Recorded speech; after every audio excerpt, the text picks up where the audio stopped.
আগামী 24 ঘন্টায় সারা দেশের দিন রাতের তাপমাত্রা অপরিবর্তিত থাকার সম্ভাবনা রয়েছে। তবে আগামী পরবর্তী 48 ঘন্টায় দিন রাতের তাপমাত্রা 1 থেকে 2 ডিগ্রি সেলসিয়াস বাড়তে পারে। শুক্রবার আবহাওয়া অধিদপ্তর থেকে প্রকাশিত 72 ঘন্টার আবহাওয়া পূর্বাভাসে এসব তথ্য জানানো হয়েছে।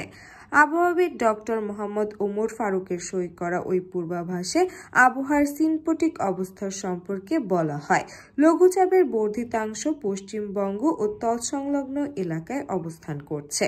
মৌসুমের স্বাভাবিক লঘুচাপ দক্ষিণ বঙ্গোপসাগরে অবস্থান করছে। আর আজ সহ মোট 3 দিন বৃষ্টিপাতের সম্ভাবনা সম্পর্কে বলা হয়, অস্থায়ীভাবে আংশিক মেঘলা আকাশ সহ সারা দেশে আবহাওয়া শুষ্ক থাকতে পারে। তবে আজ সকাল 9টা থেকে পরবর্তী 24 ঘন্টা সারা দেশে দিন ও রাতের তাপমাত্রা প্রায় অপরিবর্তিত থাকতে পারে।